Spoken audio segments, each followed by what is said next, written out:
Hello viewers, welcome back to my channel Kasturi Sekhar sir, CA and CMA classes. Thank you very much for watching my videos on my YouTube channel.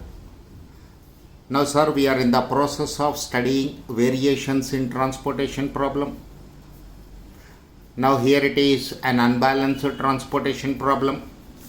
In my previous two videos, I solved an unbalanced transportation problem by using northwest corner rule and least cost method. Now here it is VOGEL'S approximation method.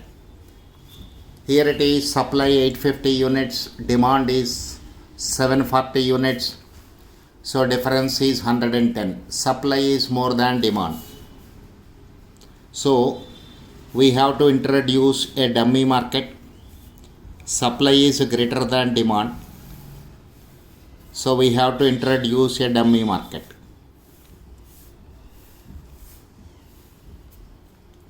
Where excess units we are selling in dummy market.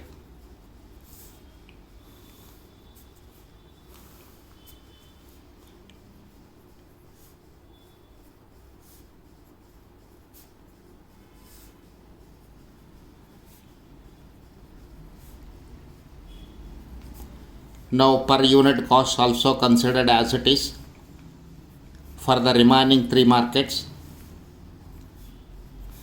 But for the fourth market,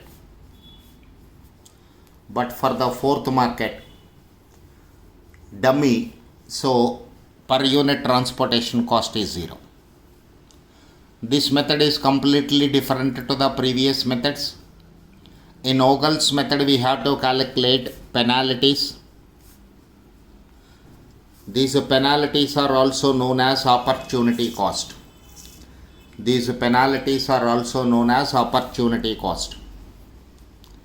Look at the first row, sir.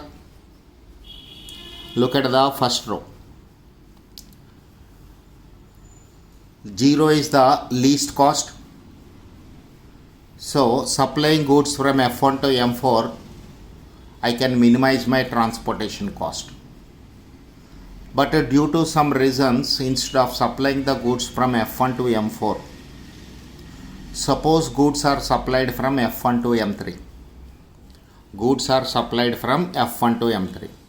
What is the additional cost the firm is incurring? 6 rupees is the additional cost the firm is incurring. Okay. So that additional 6 rupees the firm is incurring is known as penalty.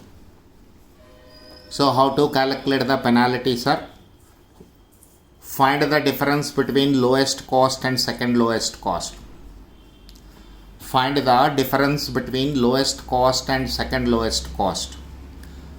This process you have to do for row wise as well as column wise. Let's go first with row wise. First row, 0 is the least value, 6 is the second least value. Difference of these two 6. 0 and 4 rupees. Third row 0 and 5 rupees. Let's go column wise penalty. First column, 5 rupees is the lowest value, 7 rupees is the second lowest value, 5 rupees is the lowest value, 7 rupees is the second lowest value. Difference of these two is 2 rupees. In the second column, 4 rupees is the lowest value, 5 rupees is the second lowest value. Third column, 5 rupees is the lowest value, 6 rupees is second lowest value, 1.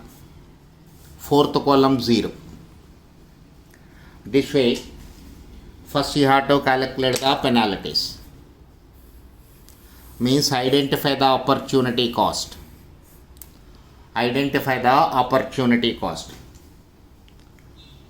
Then select the highest penalty. This highest penalty may be row wise or column wise, sir. This highest penalty is row wise or column wise. It may be at one place or it may be at more than one place. Okay. Here highest penalty is 6 rupees.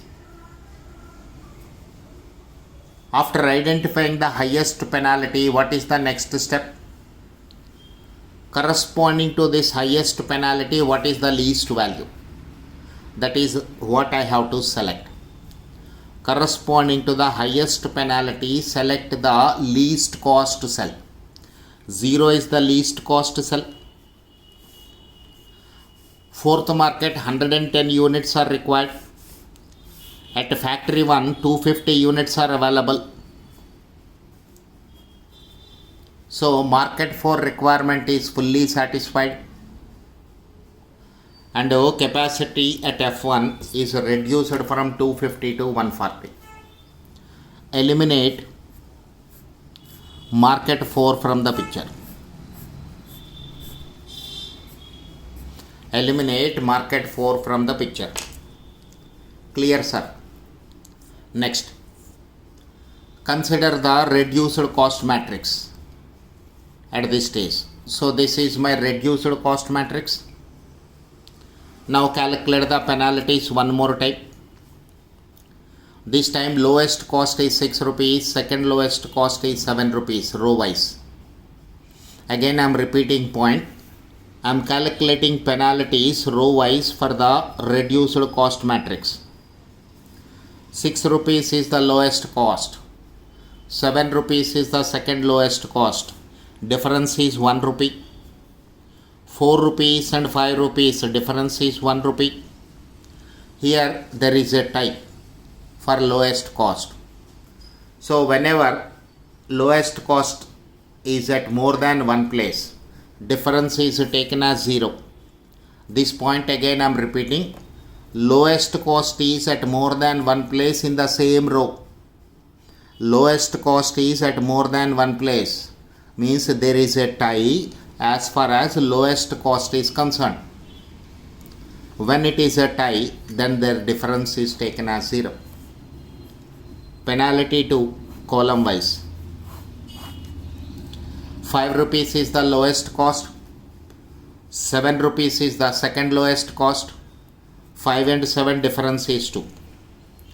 4 rupees is the lowest cost. 5 rupees is the second lowest cost. Difference is 1. 5 rupees is the lowest cost, 6 rupees is the second lowest cost, difference is 1. For fourth market, no need to calculate the penalty.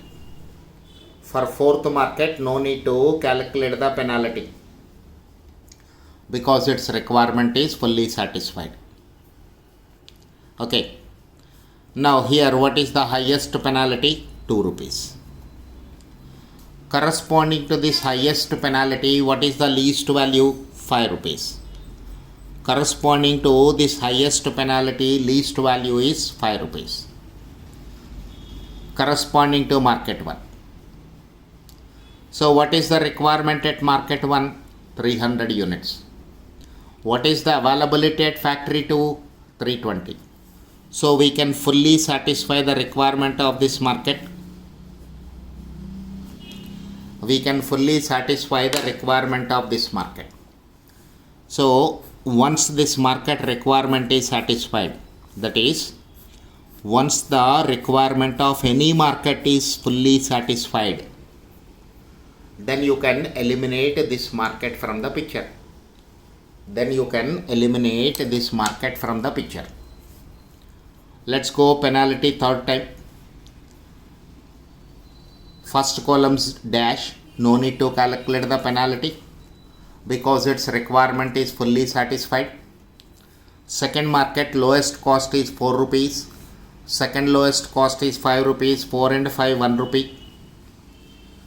Third market, that is third column, lowest value 5. Second lowest value 6, 1 rupee. For fourth market, no need to calculate the penalty. Let's go penalty row wise. First row, 6 and 7 difference is 1. 4 and 9 difference is 5. And 5 and 5 difference is 0. 5 and 5 difference is 0. Now look at this, sir. What is the maximum penalty? 5 rupees is the maximum penalty. Corresponding to this maximum penalty, what is the least value? 4 rupees. How many units are required for market 2? 260 units are required. But how many units are available at factory 2? Only 20 units. 20 units are supplied from second factory to second market. Now see the position, sir. When 20 units are supplied from second factory to second market,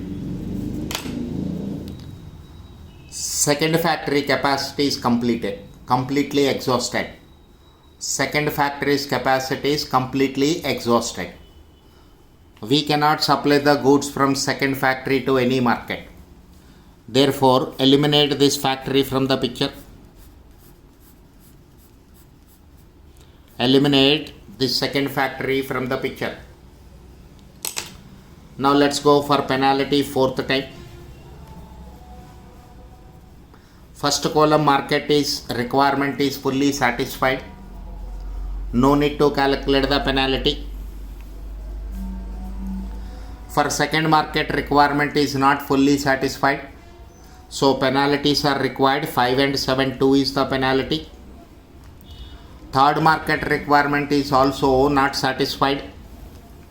So for third market also penalty is required. 6 and 5, 1 rupee. Fourth market requirement is fully satisfied. Penalty is not required. Now let us calculate penalty row wise. First factory 6 rupees and 7 rupees 1. Second factory capacity is exhausted. So penalty is not required. It is 0. For the third row it is 0. Now after calculation of penalties, identify the row with after calculating the penalties, identify the highest penalty. 2 rupees is the highest penalty. 2 rupees is the highest penalty. Corresponding to this highest penalty, what is the least value? 5 rupees. Least value is 5 rupees. Okay. So how many units are required? 240 units are required.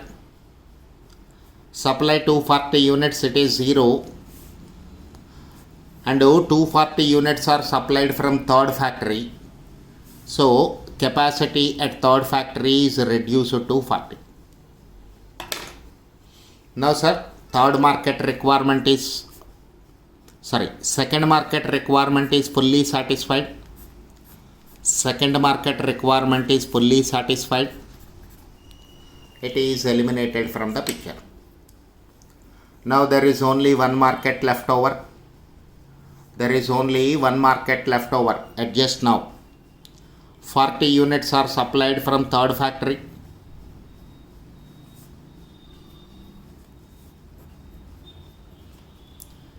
Remaining 140 units are supplied from factory 1.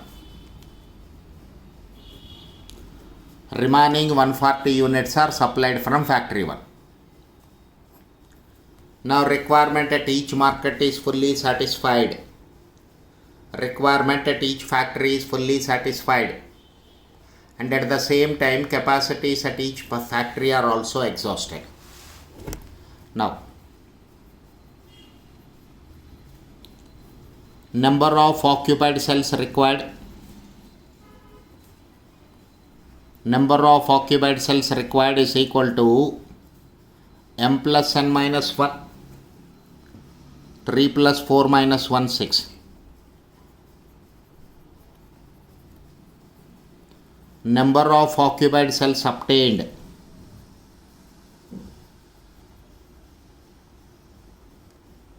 is equal to.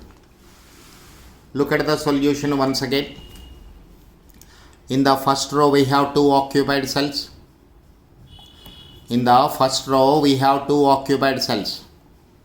In the second row we have 2 occupied cells. In the third row we have 2 occupied cells. This is 6. Therefore, it is a basic feasible solution. It is a basic feasible solution. Now transportation cost. 6 into 140, 0 into 110, 5 into 300, 4 into 20, plus 5 into 240, plus 5 into 40. So this is rupees 3820. You also verify the calculations. Fine, sir. This way, an unbalanced transportation problem can be solved using VOGEL'S approximation method. I hope it is clear to every one of you. Thank you for watching my video, sir. If you like, please subscribe my video